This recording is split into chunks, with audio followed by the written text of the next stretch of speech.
น10 นิ้วกราบแนบไตรไหว้สาปารมีธรรมในครูบาอาจารย์พระมหาเถรานุเถระท่านเจ้าคณะพระสังฆาธิการทุกรูปทุกตนขอความสุขความสวัสดีในธรรมะแห่งองค์สมเด็จพระสัมมาสัมพุทธเจ้าจงมีแก่บรรดาสาธุชนท่านผู้ฟังทุกท่านที่ได้มีโอกาสเปิดวิทยุรับฟังรายการเสียงธรรมก่อนลับตาทางสถานีวิทยุเพื่อการศึกษาพระพุทธศาสนาและวัฒนธรรม FM ความถี่ 104.50 เมกะเฮิรตซ์วัดฝายหินตำบลสุเทพอำเภอเมืองจังหวัดเชียงใหม่เมตตาในท่านพระครูสมุวิสุวัตรวรกิจโจท่านเจ้าอาวาสและท่านผู้อำนวยการวิทยุแห่งนั้นถวายเวลาให้อาตมาภาพพระมหาประสิทธิธรรมาภินันโทวัดจังกำตำบลมะกอกอำเภอป่าซางจังหวัดลำพูนน้อมนำเอารายการดังกล่าวมาอุเอิญเจริญพรมาเป็นปฏิพรครับบรรดาญาติโยมทุกคนทุกท่านที่อยู่ท่าดาฟังกันเป็นประจำ84,000 พระธรรมขันธ์เขาก็รังสรรค์เลือกสรรเอาสิ่งที่เป็นสาระแต่ละวันแต่ละคืนเนาะล่วงไป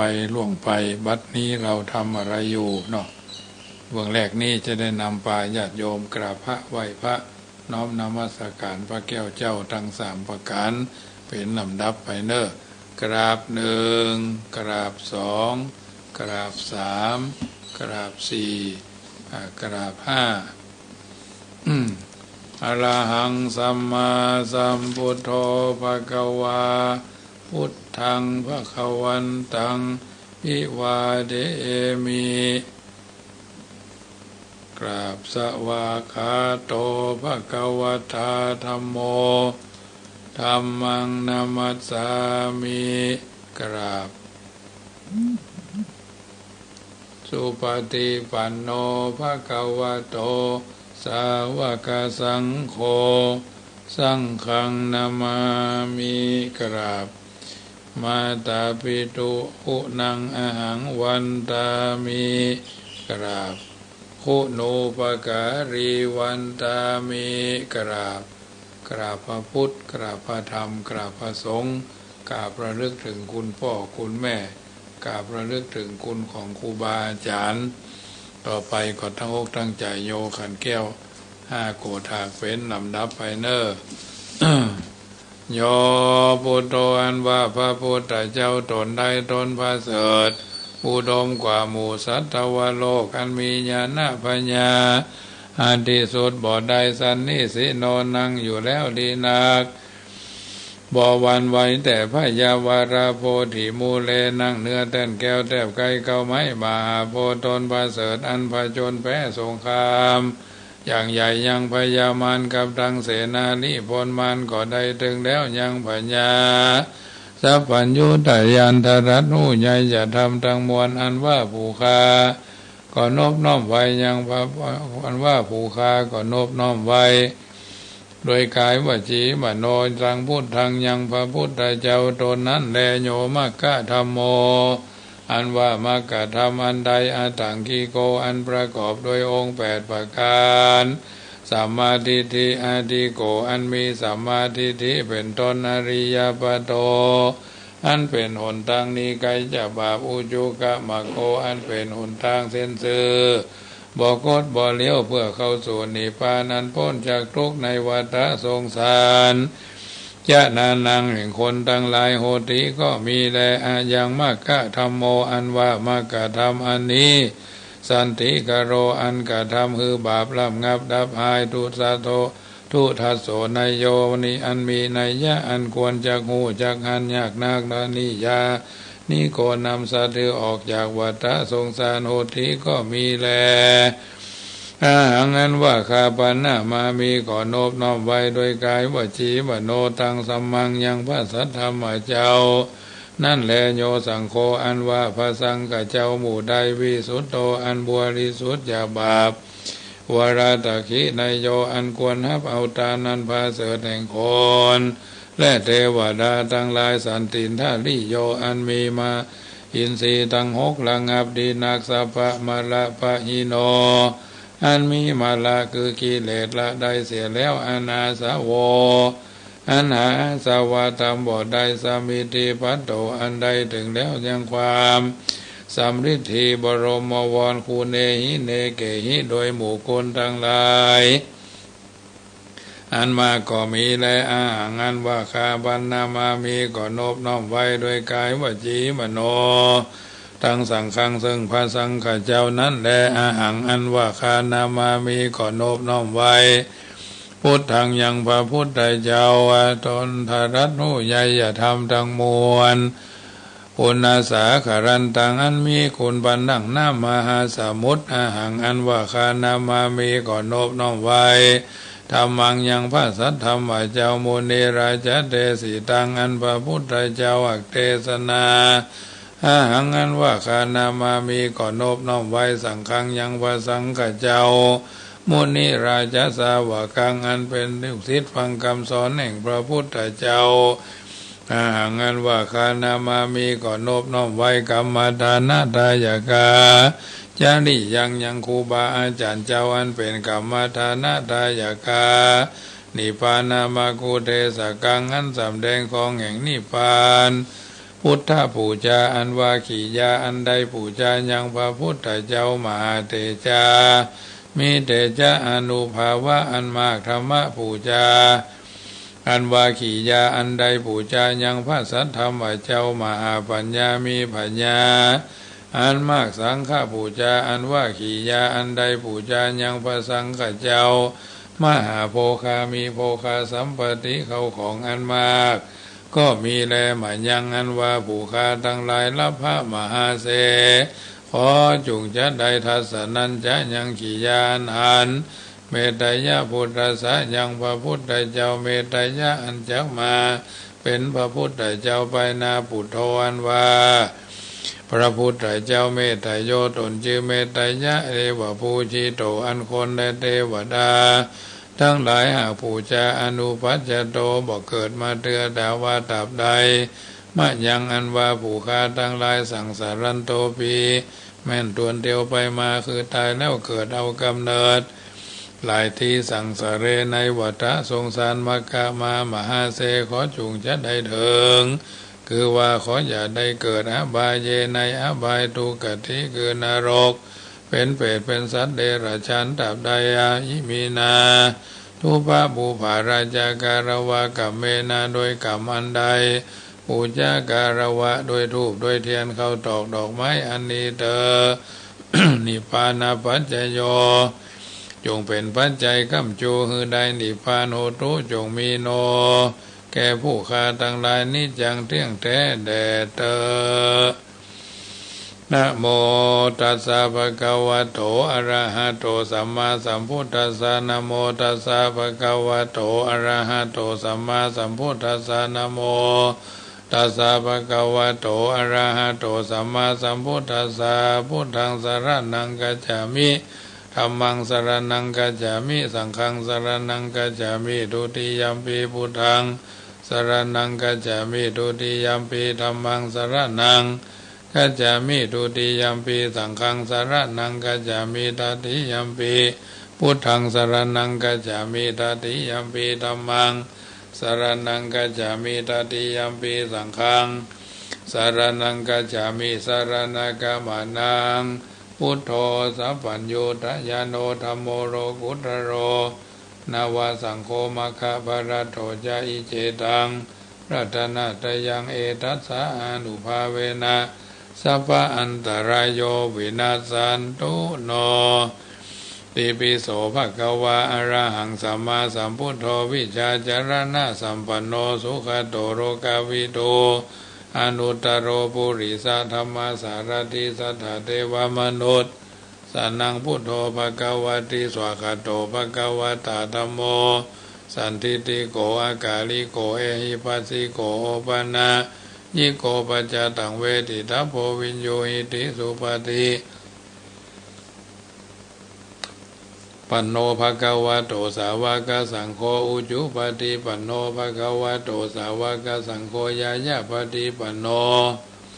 ภะคะวะโตสาวกสังโฆสามีจิปฏิปันโนภะคะวะโตสาวกสังโฆยติทังยัตตาริปุริสายุคานิอัฏฐาปุริสาปุคลาเอสะภะคะวะโตสาวกสังโฆอาหุนายโยปะหุนายโยตักขินายโยอัญจริกะรานิโยอนุตตรังปุญญเกตังโลกัสสาติยันตุนิมิตังอวะมังกรัญจโยจามนาโปทะกุณาสัสสะโตปะปะกะโหตุสุปินังอาการตังพุทธานุภาเวนะวินาสเมนตุยันตุนิมิตังอวะมังกรัญ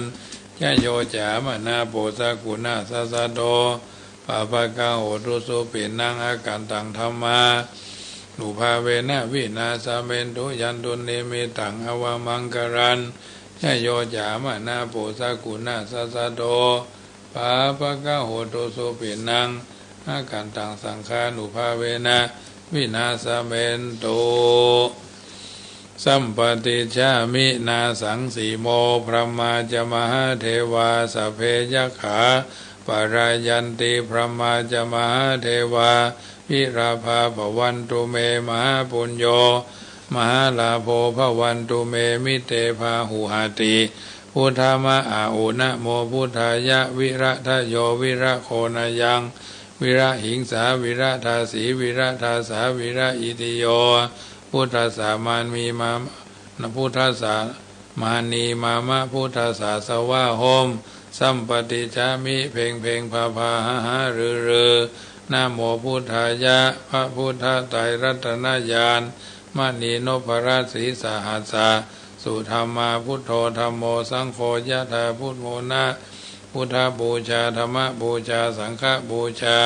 อาคีทานังวรังคันทังสีวรีจมหาเถรังหังวันทามิโทระโตหังวันทามิสัพพโสหังวันทาพุทธธรรมสังฆบูเชมิสัพเพพุทธาสัพเพธรรมาสัพเพสังฆาปรัปปัตตาปัจเจกานันจะยังพรังอรหันตานันจะเตเชนะระขังพันธามิสัพพโสพุทธังอธิฐามิธัมมังอธิฐามิสังฆังอธิฐามินามามิติรัตนะตยังสิทธิกิจังสิทธิกัมมังสิทธิลาภังพระวันตุเมสิโลเมพุทธเทวันจนาราเถภูมิเทวตาอิสโลทักขีนาปะหงวามหาเถวิสุกมะสิทธิกิจังสิทธิกาเลตถาคตังสิทธิเถเจนะอาจาริเยนะมามิหังวินทิเถอริยปาทะอันตรายาวินาสันโตปารามิตานุภาเวนะมาราเสนาปราชิตาทิโสทิสังปรายันติวิทังเสติอาเสสโตทัสสะเกสีคงคาโสตังสโตยะถาโสตังปวัตเทนตามาราเสนาปฏิทิตังอาสะโกนโตปรายิงสุอัฏฐเกสีอุตกาปฏิตังยะตถาคงคาโสตังสโตยะถาโสตังปวัตเทนตามาราเสนาปฏิทิตุงอาสะโกนโตปรายันโตเอวเมสุตังเอกังสามัญญังภควาสาวัตถิยังวิหารติเจตวันเนอนาถาบินดีกัสสะอาลาเมทระโขภควาภิกขุอามันเตสิภิกขโวติปทันเตติเตภิกขุภควโตปัจจโสทรงภควาเอตตะโวจาเมตตายะภิกขเวเจโตวิมุตติยาเสวิตายะภาวิตายะปะหุริกตายะยานีกตายะวัตุกตายะอนุทิตายะปริจิตายะสุสมารัตถายะเอกาทัสสานิสังสาปฏิกังคากตเมเอกาทัสสะสุขังสุปฏิสุขังปฏิพุจตินาปะปะขังสุปินังปัสสติมนุสนังปิโยโหติอามานุสนังปิโยโหติเทวตาระขันตินัสสะอาคิวาวิสังวาสัทธังวากามาติดุวัฏังจิตตังสมาธิยาติมุขวันโนวิปัสสิตติอาสามุลละโหกาลังกะโลติอุตตริงอปติวิจันโตภมโรกุปโกโหติเมตตายะภิกขเวเจโตวิมุตติยาเสวิตายะ ภาวิตายะพหุลีกตายะยานีกตายะวัตถุกตายะอนุตทิตายะปริจิตายะสุสมาลตายะเอกาทัสสานิสังสาอิเมกาทัสสานิสังสาปฏิกังคะอาทิอโนทิโสภารนาเมตตาเจโตวิมุตติอาทิติสาภารนาอาทิโอติโสภารนาเมตตาเจโตวิมุตติอาทิติสาภารนาเมตตาเจโตวิมุตติกติอากาเลหิอโนทิโสภารนาเมตตาเจโตวิมุตติกติอากาเลหิโอทิโสภารนาเมตตาเจโตวิมุตติกติอากาเลหิทิสาภารนาเมตตาเจโตวิมุตติปัญจอากาเลหิอโนทิโสภารนาเมตตาเจโตวิมุตติสัตตอากาเลหิโอทิโสภารนาเมตตาเจโตวิมุตติทัสสะอากาเลหิทิสาภารนาเมตตาเจโตวิมุตติคัตถเมหิปัญจอากาเลหิอโนทิโสภารนาเมตตาเจโตวิมุตติสัพเพสัตตาสัพเพปานาสัพเพพุทธาสัพเพภุคลาสัพเพอัตตภวะปริยาปนาเวลาปยาปัจจานิกาสุขีอัตตนังปริหารันตุสัพพะอิติโยสัพเพปุริสาสัพเพอริยาสัพเพอนาริยาสัพเพจตุมหาราชิกาเทวาสัพเพโตสิทาวติงสาเทวาสัพเพยามาเทวาสัพเพทุสิตาเทวาสัพเพนิมานรติเทวาสัพเพปรณิมิตาวาสวัตติเทวาสัพเพอินทาสัพเพปมาสัพเพจตุโลกปลาสัพเพยมราชาสัพเพยมปลาสัพเพสิริขุตระอมจาสาสนังอนุรักขันตุเวราปยาปจานิกาหุนตุสุขียตานังปริหารันตุสัพเพยัคขาสัพเพกุมบันดาสัพเพครุธาสัพเพกินนราสัพพากินนรีสัพเพนาคาสัพพานาคีสัพเพมนุสาสัพเพอมนุสาสัพเพวิริยปาติกาสัพเพมิตาสัพเพอมิตาสัพเพมัจจตาเวราอภยาปจานิกาหุนตุสุขียตานังปริหารันตุสัพเพทิราชาสัพเพเปติกาสัพเพเปตาสัพเพอสุรกายาสัพเพเปตาวัตุโยสัพเพเปตามิสัยยาสัพเพวินิปาติกาเวราอภยาปจานิกาสุขียตานังปริหารันตุอิมัสสมิจาราเมสัพเพสัตตาเวราอภยาปจานิกาหุนตุสุขียตานังปริหารันตุอิมัสสมิงจัมพูติเปสัพเพสัตตาเวราปยาปจานิกาโหนตุสุขียตานังปริหารันตุอิมัสสมิงมังคราจกวาเรสัพเพสัตตาเวราปยาปจานิกาโหนตุสุขียตานังปริหารันตุทัสสะสุทิสาสุรติตายะสัพเพสัตตาเวราปยาปจานิกาโหนตุสุขียตานังปริหารันตุอิเมหิทัสสะหากะเลหิทิสาภรณาเมตตาเจโตวิมุตติสัพเพสังสัตตานังปีละนังวเจตวาอภิรณายะอุปากตังวเจตวานุภาคเตนะสันตปังวเจตวาสันตเปนะปริยาทานังวเจตวาอปริยาเทนะวิเหสังวเจตวาวิเหสายะสัพเพสัตตาเวริโนหนตุมาเวริโนสุขิโนหนตุมาทุขิโนทุขิตตาหนตุมาทุกิตตาติอิเมหิอัฏฐากะเลหิสัพเพสัตเตเมตตายะติเตเมตตาตังธัมมังเจตยะติติเจโตสัพพะพยาปทานิสัพพะพยาปทาปริยุทธาเนหิมุจจติติวิมุตติเมตตาจะเจโตวิมุตติจติเมตตาเจโตวิมุตติเมตตาภมะวิหารภาวนานิติตาสวันโตปะปัญญาปารามี30ตาสวดทุปะปัญญาปารามีวัดแวดล้อมวิริยาปารามีออมระวังดีศีลปารามีบางหอกบางดาบเมตตาปารามีผ่าแพ้ทางปืนตานาปารามีคือเป็นพื้นดังต่ออุเบกขาปารามีคือก่อเป็นเวียงสัจจะปารามีแวดระวังดีเป็นไม้ไตคันติปารามีกายเป็นหอกเป็นดาบบางนาไม้และปืนไฟอาทิตานะปารามีพันดาบไปทุกแห่งแข็งแห่งปราบฝูงหมู่มารพีสร้างภัยเพศทุกทวีภพที่บ้างไปนี้นางธรณีอัศจรรย์โสสะเหมือนฟันอยู่ข้าง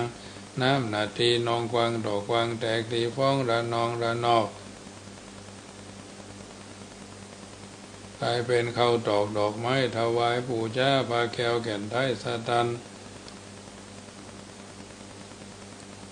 จงมาภายโปรดอนุญาตโทษโปรดผู้ฆ่าแต่ดีแม่ธรณีออกมาหีดมวยผมอยู่ที่ท่าช้างให้คายข้าจังงาสับดินพ้นน้ำนาทีลงพัดพายก็จังพายฮักตูบเท้าพญามารห้องอ่าวพูนขัวกับยอมือคืนทนหัวใส่เกาผู้ฆ่านี้เล่าได้ชื่อว่าลูกศิษย์พระพุทธเจ้าผู้มีบุญสมภารอันมากนักพระพุทธเจ้าจึงตั้งพระปัญญาปารมีไว้เก้าชั้นตั้งไว้ตั้งหลังก็ได้เก้าชั้นตั้งไว้ตั้งหน้าก็ได้เก้าชั้นตั้งแต่หัวแผ่วตีนก็ได้เก้าชั้นตั้งแต่ตีนแผ่วหัวก็ได้เก้าชั้นแสนว่าลูกปืนชักมาเสมอเหมือนฝนแสนหาก็บ่มีมาจากใครใดข้าพเจ้าเลยได้ชื่อว่าพุทธคุณนังธรรมะคุณนังสังฆคุณนังพุทธอินตาธรรมะอินตาสังฆอินตาอัสสหับแม่ธรณีผู้อยู่เหนือน้ำผู้อยู่กำแผ่นดินกันข้าได้ระลึกเกิดเถิงหาคุณพ่อคุณแม่คุณครูบาอาจารย์คุณบาแก้วเจ้าทั้งสามประการคือคุณพระพุทธคุณพระธรรมคุณพระสงฆ์คุณแดดคุณฝนคุณน้ำคุณลมคุณไฟคุณกุศลเจ้าก็ดีคุณนางอุตราเจ้าก็ดีคุณพระปัจเจกเจ้าก็ดีคุณพระตนเมตตาภาวนาเจ้าก็ดีจุงมาสัมพิทักษ์รักษาคุ้มครองตั้งกำหน้าและกำหลังยังตนตัวแห่งผู้ค้าตั้งแต่ทีฆาการะยามนี้วันนี้ค่ำคืนนี้และต่อไปนี้จิ้มแด่เธอผู้โทผู้ทังรักษาธรรมโมธรรมังรักษาสังโฆสังฆังรักษาผู้โทผู้ทังอรหังธรรมโมธรรมังอรหังสังโฆสังฆังอรหังพุทโธพุทธังกันหะธัมโมธรรมังกันหะสังโฆสังฆังกันหะอายุวันโนสุขังปะลังเอาละท่านสาธุชนท่านผู้ฟังทั้งหลายได้ยินได้ฟังการสังวาสสวดที่ยายพุทธคุณธรรมคุณสังฆคุณเรียบร้อยก็จะได้อุธรรมะเป็นปฏิพรกับบรรดาท่านสาธุชนท่านผู้ฟังที่ฟังกันอยู่เป็นประจำน้ำธรรมคำสอนก็เป็นอาหารใจให้ท่านทั้งหลายได้มีมงคลประจำชีวิตประจำวันทุกวันเช้าบ่ายเช้าบ่ายก็ฟังกันไปเพราะฉะนั้นมงคลชีวิตที่เอาท่านทั้งหลายจะได้ยินได้ฟังก็คือการแสดงความเคารพการแสดงความเคารพนั่นเป็นการแสดงออกถึงการเป็นกัลยาณชนแปลว่าคนดีทุกชาติทุกศาสนาทุกภาษามีวัฒนธรรมในการแสดงความอ่อนน้อมการทำความเคารพว่าจะเป็นการเคารพในแง่ของสิ่งที่เป็นธรรมชาติในแง่ของสิ่งศักดิ์สิทธิ์ในทางพระศาสนาในแง่ของบุคคลเพราะฉะนั้นในสังคมไทยมีการแสดงความเคารพซึ่งเป็นประเพณีหรือประเพณีวิถีชีวิตของชาวไทยและชาวพุทธซึ่งแสดงความเคารพนั้นจัดว่าเป็นเสน่ห์ของคนเช่นเฮากล่าวว่าแหมคุณแหมแม้คุณคนนี้ช่างเหลือเกินไม่มีสัมมาคารวะนะข้ออย่างล่ำเหลือยังสะเลเปปังบ่มีสัมมาคารวะเนาะคำว่าสัมมาคารวะนี้ก็แปลว่าการรู้จักทำความเคารพโดยดีโดยชอบคำว่าโดยดีโดยชอบก็หมายถึงเข้ารักตามประเพณีวัฒนธรรมซึ่งเป็นประเพณีวัฒนธรรมของคนไทยนั่นมีการทำความเคารพจำแนกเป็นสองประการต่อผู้หนึ่งต่อภูชนียสถานสองต่อภูชนียบุคคลการเคารพต่อภูชนียสถานเวลาเราเข้าไปสู่วัดวาอาวาสอุโบสถวิหารลานเจดีย์ชาวพุทธก็ปกติแสดงความเคารพต่อสถานที่คือหากใส่รองเท้าก็ต้องถอดรองเท้าใส่หมวกก็ต้องถอดหมวกใส่แว่นตาดำต้องถอดแว่นตาดำหรือกางกั้นร่มอยู่ต้องเก็บร่มขนั้นและแสดงความเคารพเป็นการเอื้อเฟื้อต่อสถานที่แต่งตัวให้ตามสมควรแก่วัยเนาะโดยธรรมเนียมของคนไทยอยู่ที่ไหนก็ย่อมรู้จักสัมมาคารวะหมายถึงการทำความเคารพให้ถูกต้องเหมาะสมต่อพระรัตนตรัยได้แก่วัตถุสามได้แก่สัตถุคารวตาการทำความเคารพต่อพระศาสดาธรรมคารวตา การทำความเคารพต่อพระธรรมสังฆคารวตาการทำความเคารพต่อพระสงฆ์เมื่ออยู่ต่อหน้าพระพุทธพระธรรมพระสงฆ์เอาจะบัดแสดงอาการใดๆที่เป็นไปบ่เอื้อเฟื้อจักบัดแสดงอาการที่บ่บังคับการบ่บังควรต่อหน้าพระพุทธรูปตามโบสถ์วิหารลานเจดีย์บ่พอดลักบ่อู้จาหยาบคายบ่ถ่ายรูปโป๊เปื่อยเป็นต้นต่อหน้าพระธรรมเวลาเขาทำหนังสือเวลาเขาหันหนังสือสวดมนต์หนังสือธรรมะถ้าหากว่าตกเรี่ยราดกระจัดกระจายอยู่ตามพื้นดินควรเก็บขึ้นสู่ที่สูงแม้กระทั่งถือหนังสือก็บ่ฮืดถือต่ำกว่าสะดือจะได้ปลอดภัยบ่รู้สึกว่าเขากำลังทำความเคารพต่อพระธรรมเวลาเขานอนโบราณถือว่าหนังสือสวดมนต์ก็ตามหนังสือธรรมะก็ตามคือเขาอัญเชิญไว้บนหัวนอนวางไว้ที่ปลายเท้าจากการกระทำเช่นนี้เรียกว่าเคารพนับถือพระธรรมต่อหน้าพระสงฆ์ก็เช่นเดียวกันประเพณีของคนไทยเมื่อได้หันพระถือว่าเป็นสิริมงคลการได้ปูอาสนะถวายน้ำปานะและทำปฏิสันทามงคลในประเทศไทยมีวัฒนธรรมในการต้อนรับดูแลพระสงฆ์เคารพถือพระขนาดโดยสารรถเมล์รถไฟเจ้าหน้าที่จะจัดเก้าอี้บริการถวายพระสงฆ์องค์เนนความสะดวกแก่พระสงฆ์สามเณรในโอกาสต่างๆเป็นการเฉพาะต่อปูชนียบุคคลก็คือเคารพต่อบุคคลที่ควรเคารพคือพ่อแม่บุคคลที่จัดว่าเป็นญาติผู้ใหญ่ในครอบครัวเอาต้องให้ความเคารพให้ความสำคัญกับท่านเหล่านั้นอย่างสูงยิ่งเพราะฉะนั้น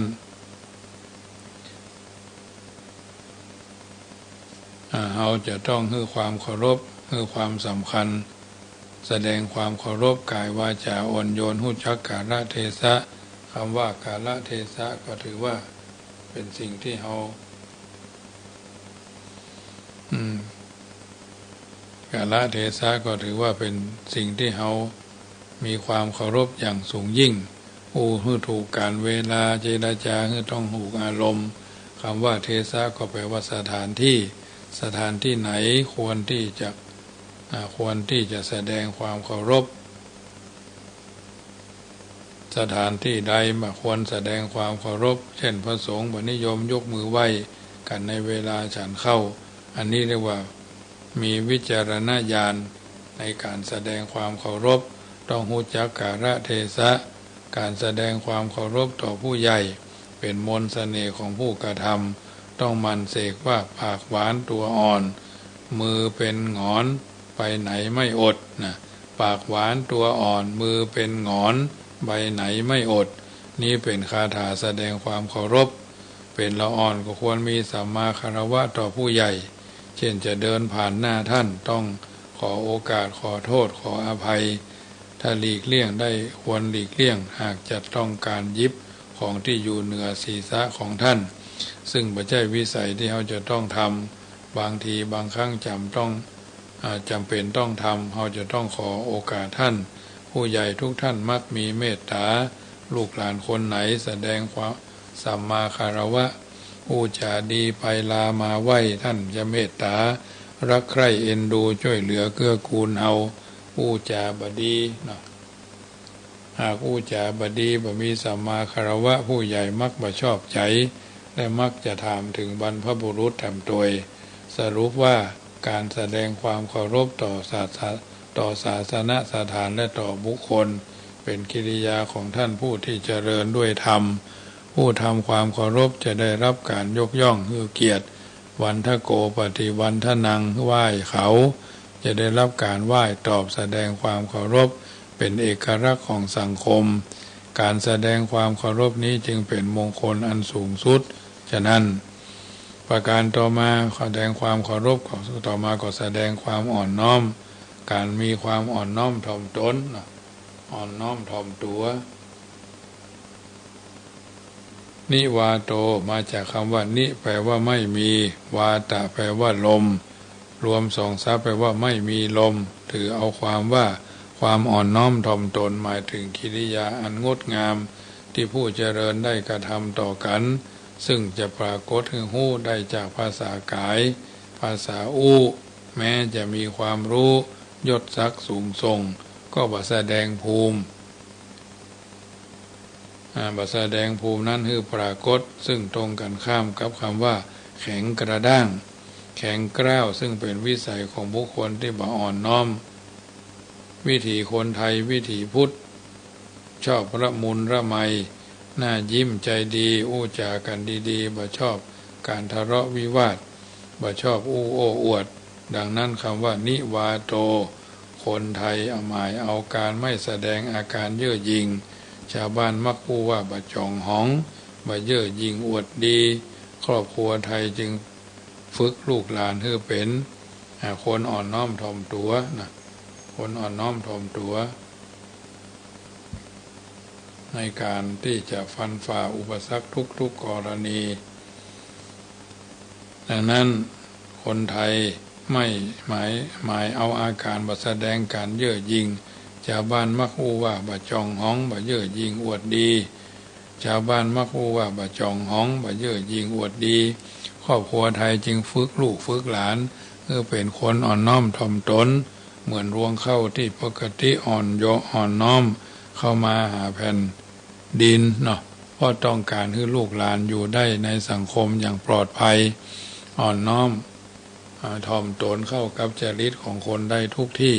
จะสังเกตได้ว่าคนที่อ่อนน้อมมากที่สุดจะเป็นผู้มีอำนาจนักที่สุดเหมือนดังพระราชจริยา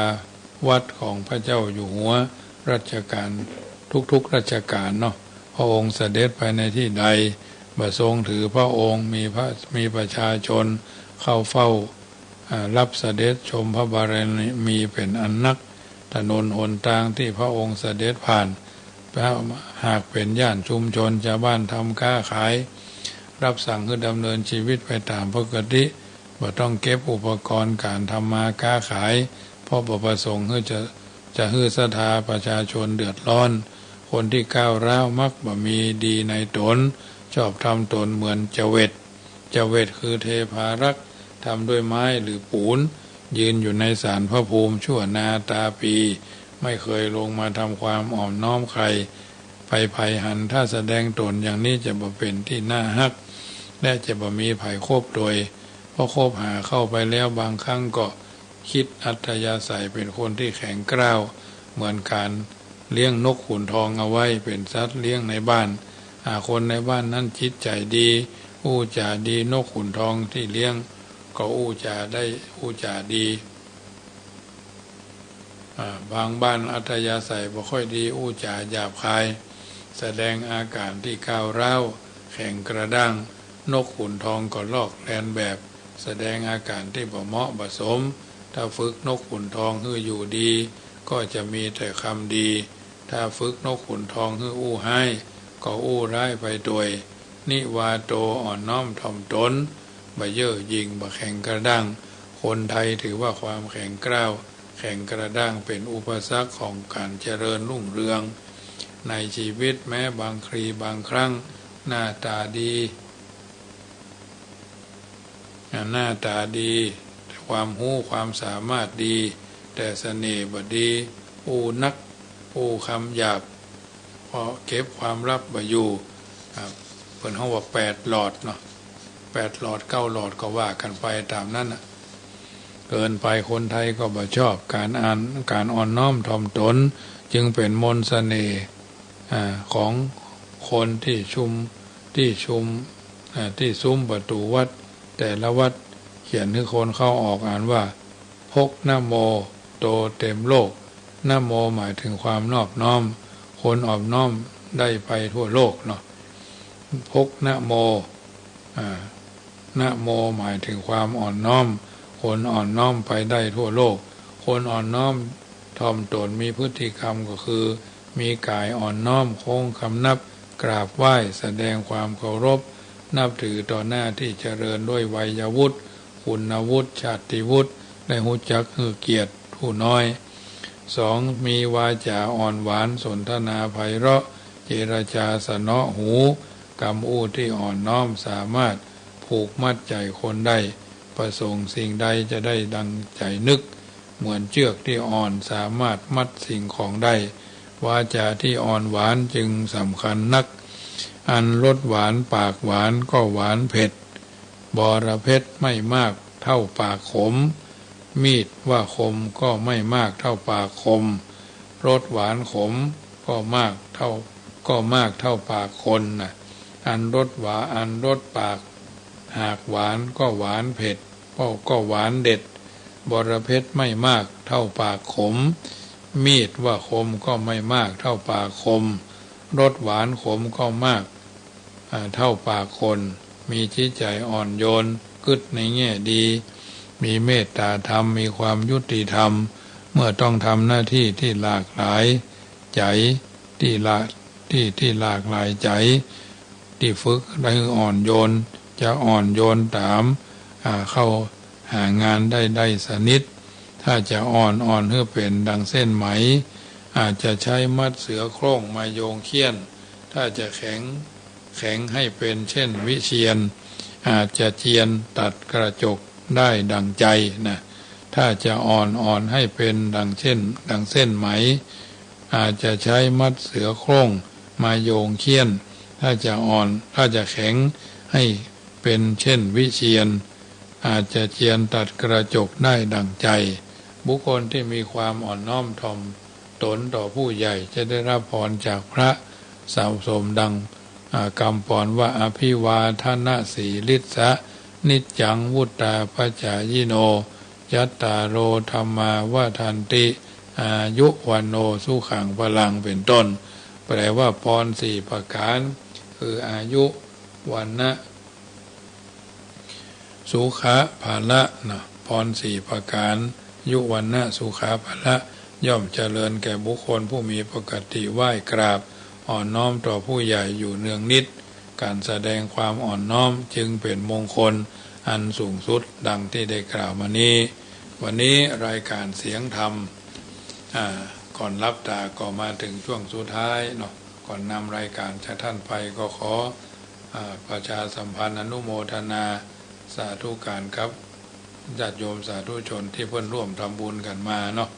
มีหลายผู้หลายท่านที่ได้ร่วมบุญกันมาเป็นต้นว่าทางคณะของโยมแม่ครู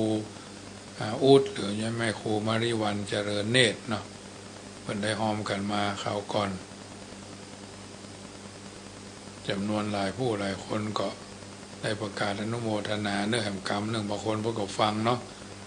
คณะของคุณแม่ครูพูดก็หมายมีแม่มาริวันแม่ครูมาริวันเจริญเนตรบ้านล้านตองร่วมทำบุญหลอดไฟฟ้า1 ชุด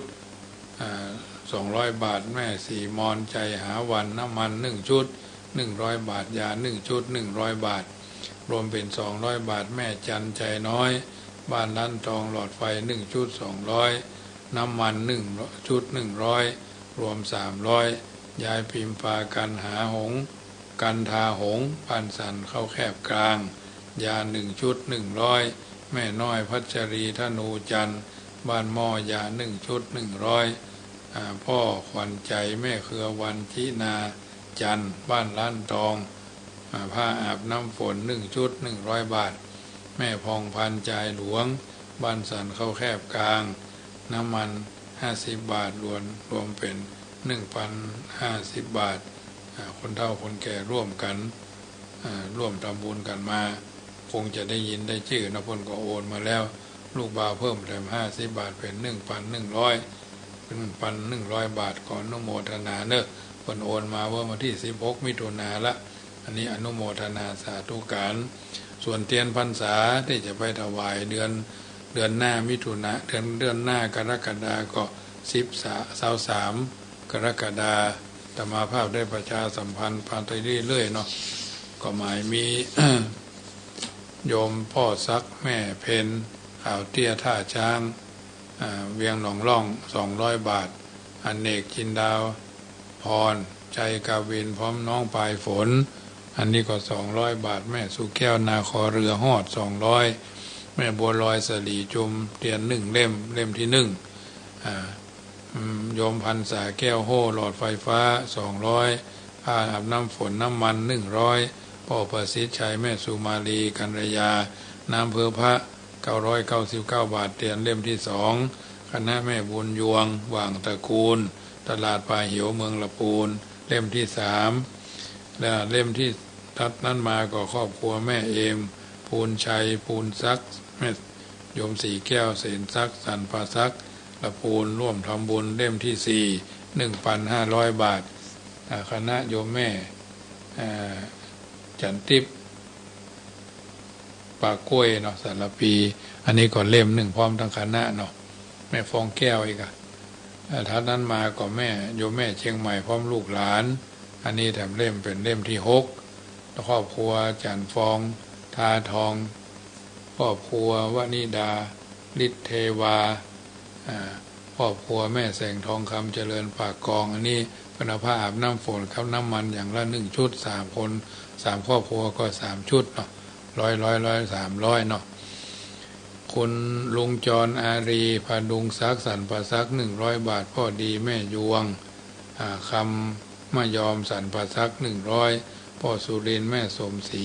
ทาเศร้าประตูโขงอันนี้ก็เป็นเล่มที่8เล่มที่7ก็ยายตาปิ่นตามงพร้อมครอบครัวเชตวันหนองหมูอันนี้ก็เล่มที่7เล่มที่8ไปแล้วเล่มที่7ที่8เนาะเล่มที่9ก็โยมแม่บุญศรีสร้างเลงบ้านต้นเพิงตำบลหนองล่องอำเภอเวียงหนองล่องรวมทั้งหมดทั้งมวลก็ยังเหลือแถมเล่มเลยญาติโยมเหลือแถมเล่มละ999 บาทอันนี้หล่อที่วัดนะเล่มที่1ป้าสีบัวลอยสีจุม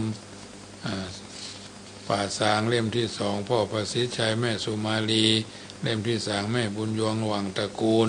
เล่มที่4ครอบครัวแม่เอมภูลซักสีซักสินสีแก้วเสียงซักเล่มที่5โยมแม่เชียงแม่จันทิพย์ปากโอยพร้อมลงคณะ1เล่ม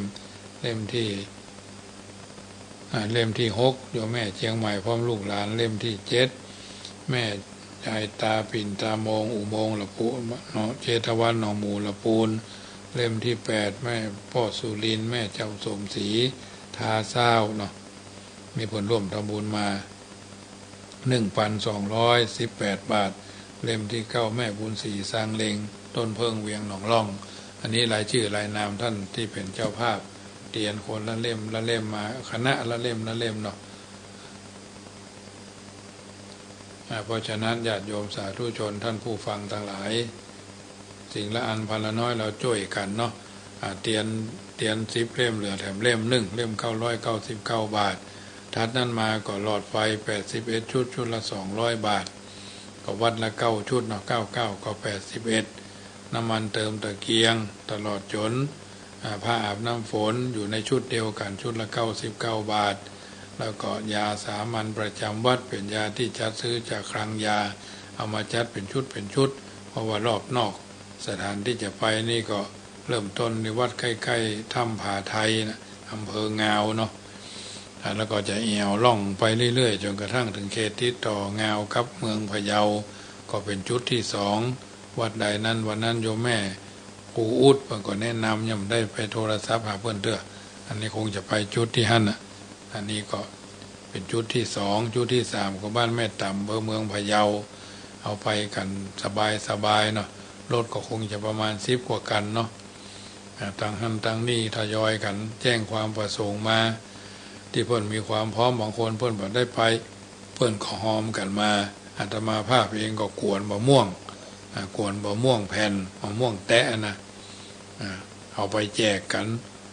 คือได้กินได้บริโภคเหมือนกันหมดเพิ่นที่เพิ่นหอมมาเขาเพิ่นก็ได้บุญ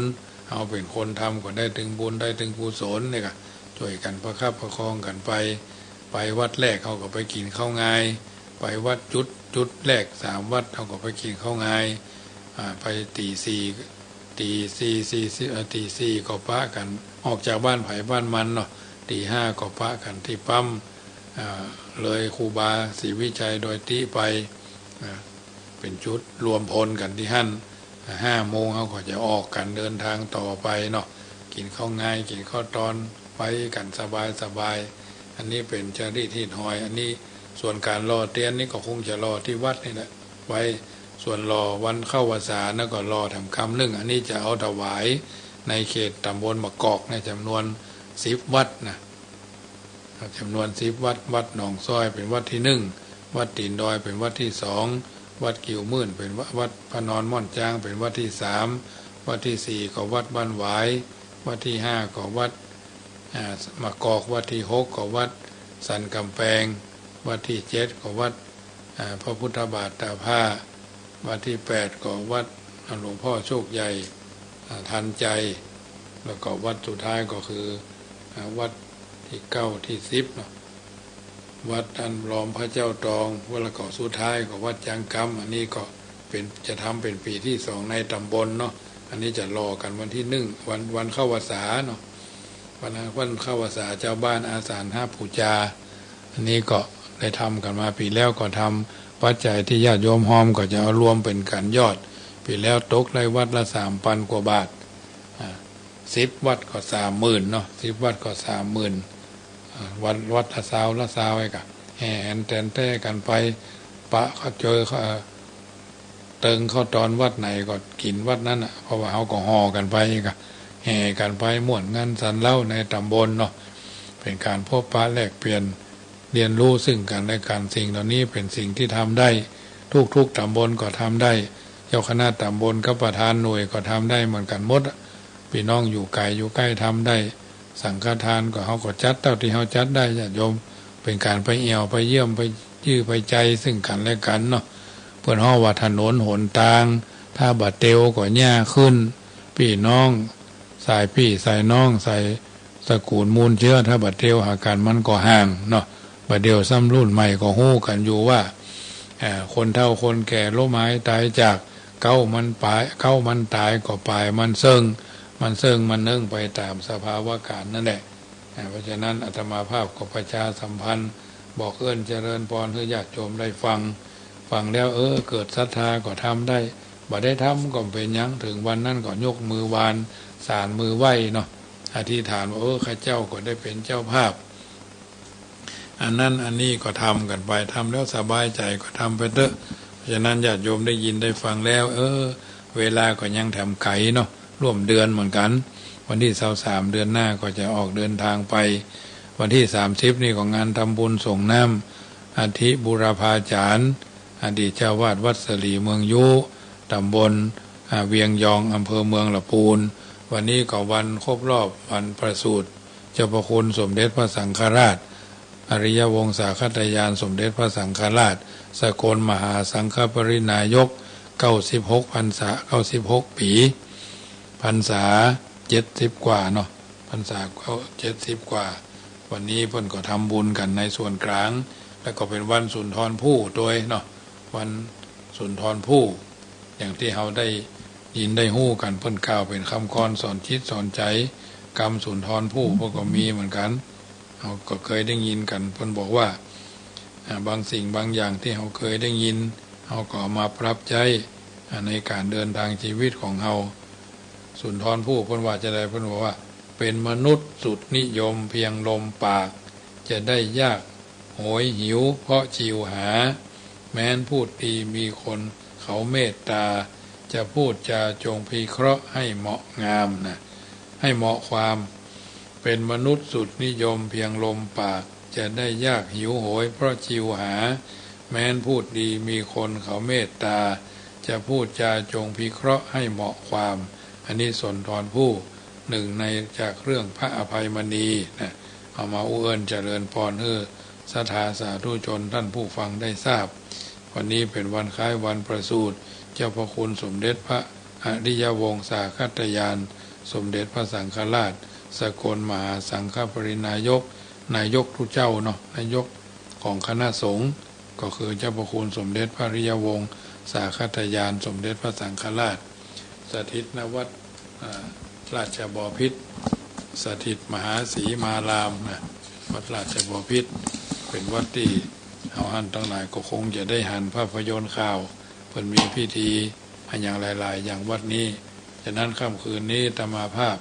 ผู้เจริญพรอัตถธรรมคำสอน ที่ญาติโยมได้ยินได้ฟังตั้งแต่ต้นมาถึงช่วงสุดท้ายจะได้ก่อนนำรายการจากท่านไปก็จะได้อู้เอิญเจริญพรกล่าวคำแผ่พายายบุญให้ท่านทั้งหลายได้ทราบว่าก่อนจะนอนภาวนาสาธุพระวานามะพระทะอย่าเฉยไฉเป็นหัวใจนะโมเตโชชัยป้องกันภัยยามหลับไม่อับจนเมื่อล้างหน้าอย่าล้างเปล่าเอาสิริเสกพุทธสังมิก่อน3 หน